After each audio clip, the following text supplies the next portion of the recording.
Hey guys, welcome to my vlog. Ngayon nga pala mag-change oil tayo.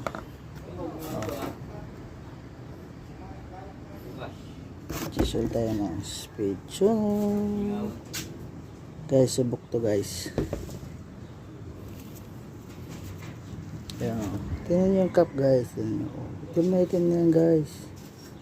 Oh. Di pa kumakatok yung makina guys.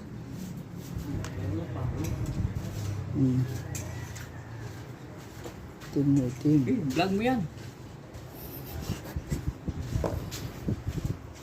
Vlog tayo guys. Bibili tayo ng ng langis. Tingnan nyo guys.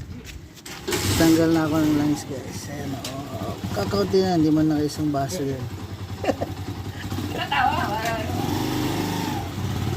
Hindi na isang baso yan guys ha. Oh, grabe na. Halos matutuyuan na guys. Ayan. Kapos na yan. Maraming beses na ako nag-change oil. Ganyan lagi nakitira. 2,000 mahigit. Nakasit siya sa 2,000 mahigit. 2,500 ganun.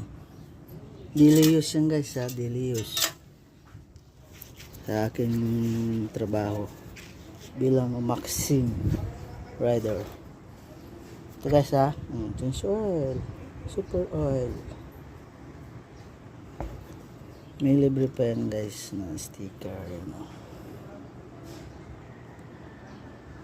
Naganap kami sa labas sa tindahan.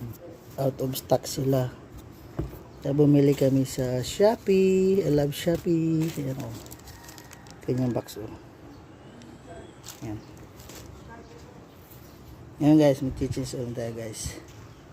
Walang katok umaga na yan guys. Ayan. Honda Click. Subok na yung aking langis na ginagamit. Hindi naman sa idol, pero yung idol ko yung langis. Super oil. Subok na matatag. Walang katok ang makina. Pero siyempre, hindi ko na-advise na mag-change oil kayo na halos sagad-sagad.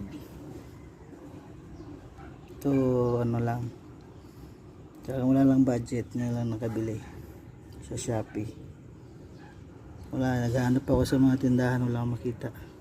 Out of stock sila. Yan guys.